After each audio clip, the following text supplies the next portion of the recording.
Hey, what is up you guys? Welcome to my channel, or welcome back to my channel. Today I have for you 3 story times, I guess you could call it. What I want to do is to not only share my story here on my channel, but I do want to help other people be able to share their stories. I think one of the huge steps in overcoming mental health issues, self-acceptance, is publicly or just out loud accepting your situation, acknowledging what's going on, and then moving on from there. So today we're going to talk about how our mental health has affected our relationships. I'm going to go first, and then I'm going to be reading you what my husband's aunt had sent me, and then I also have a video from an old coworker who was willing to talk about her mental health. So make sure you stick around to hear all 3 stories, all 3 completely different walks of life, completely different people. The only similar thing is we're all female. I am just going to go right ahead and get into the video, and we're going to start with my story first. Get me out of the way. I'm probably the most, boring. You guys hear from me all the time, so we can get in and let you guys hear from somebody else.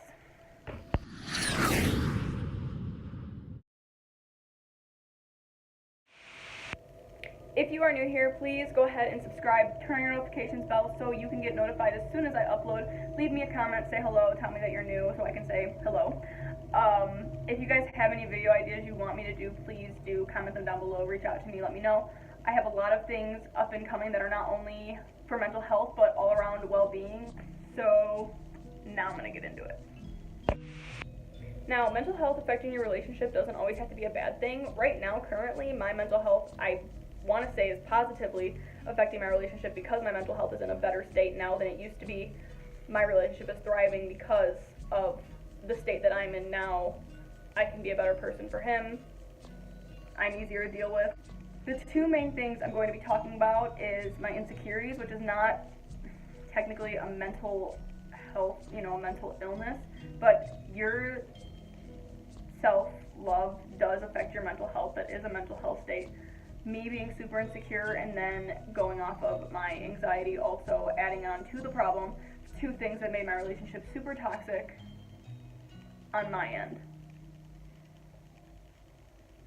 So the first major thing that we would always argue about, if there was a change of plans, that was like the end of the world for me, and that is still something that I'm working on. I'm a planner. I like to know what's going on. I like to know times. I like to know when, where, why, what.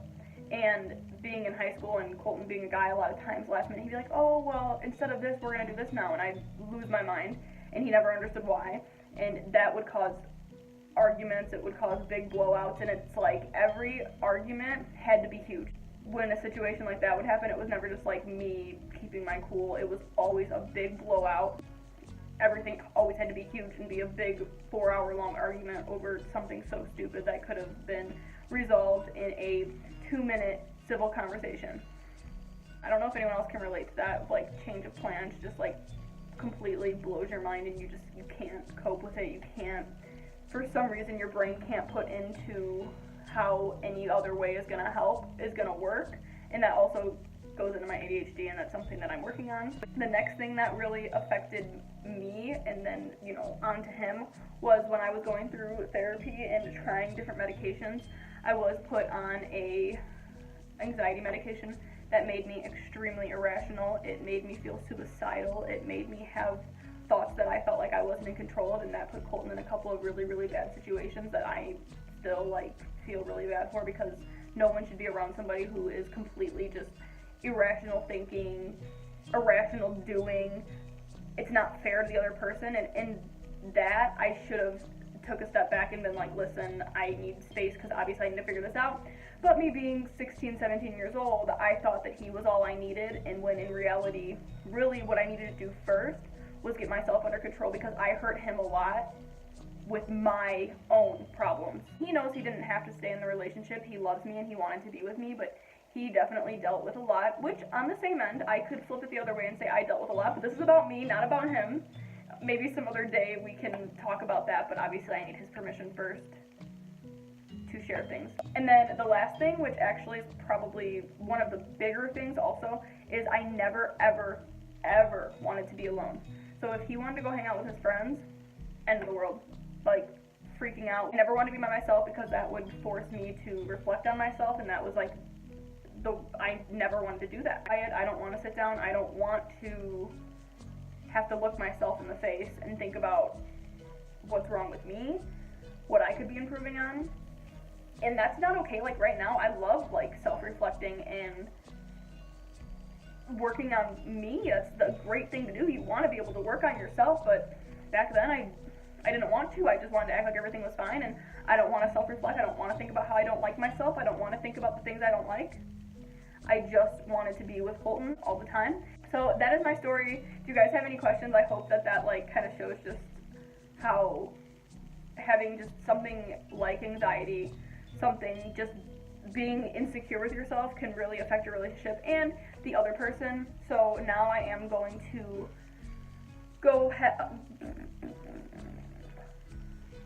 I need to speak. I am going to go ahead and just put the text up on the screen from Colton's aunt, and I'm going to read you her story that she sent me. I actually just figured out what I was going through for the past 4 or 5 years threw me into a depression for probably about 3 years following Dad and Bray's death, which didn't kick in immediately after. I was just gravely heartbroken, like bad. So I legit brushed off depression and anxiety for grief all these years. Adam listens to Slipknot, which I generally cannot stand. Well, there was an article about the lead singer that I saw a while back, and for some reason I opened it and just read it. Well, he talked about his depression and how it made him feel and the fact that he did not do drugs or take medication for it. And I was like, oh my gosh, this is exactly what I've been feeling too. It was like a light bulb moment. Me and Adam were fighting a lot. Well, I broke down the night after reading the article, and he told me that he knew I was depressed, but he did not know how to tell me. So basically, I decided to do something about it, and that's when I ordered CBD oil for the first time. I was sleeping nonstop, off and on every single day, because that's what depression does. I would cry all the time, again, thinking it was grief creeping up on me. I'm actually extremely grateful that I read the article on a band that I don't even like. Adam has been my strength all these years, and I didn't even realize how much. He said he didn't know how to get me out of it, but he definitely knew it was depression. Crazy, right? I thought that I was too strong for depression, which is foolish. I'm so glad that I'm on the mend, and I definitely feel a ton better. I also think realization is 100% necessary, and not everyone will always have that ability. So that was our second story, and now this is just me going into the next. Here is a story from my old coworker, Alana. Hey guys, my name's Alana. I know Brooke from working at Target in Illinois. So I started having anxiety when I turned 21, which was 4 years ago. I was working at a doctor's office, and it was really stressful, and I didn't really know what I was wanted to do with my life. And I noticed I started to have to leave work all the time because of my anxiety, so I just decided to quit. And I quit in an email, which was kind of unprofessional, but I just knew I needed to do it for my mental health. And my boyfriend, he didn't really understand. He thought I was kind of stupid for doing that. We've been together for about 10 years, on and off, since I was a freshman in high school. So I was 14, 15 years old.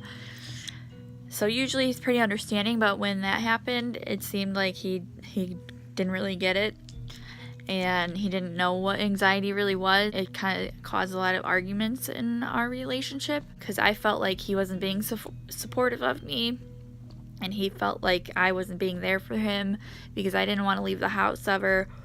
I stayed at home for like literally 4 months. I barely wanted to go hang out with friends. He was the only person that I really wanted to see. I remember us getting into a fight, particularly on the 4th of July. We all went to go see fireworks, and my friends all wanted to go to IHOP after, and I did not want to go. I was scared I was going to have a panic attack, and my boyfriend was like, let's just go, come on, like, you never go out. And I had a mental breakdown.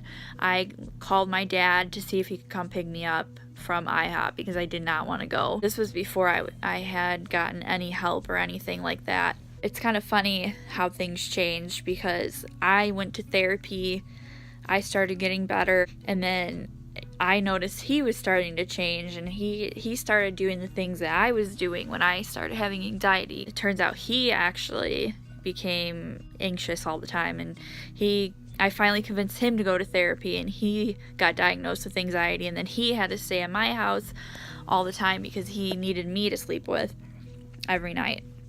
So it went from me having anxiety, getting better, and then he got diagnosed with anxiety right after that.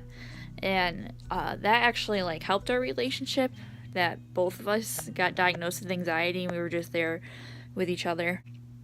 And I'll never regret anything that I've done during the time that I had really bad anxiety. I still have anxiety, but it's not nearly as bad as it used to be when I first got diagnosed. And I'm really glad that it actually all happened, because it made me realize what I want to do for the rest of my life. After going to therapy and talking with her all the time, I realized that I wanted to do that. So I'm going to school to be a social worker. I want to be a therapist in private practice.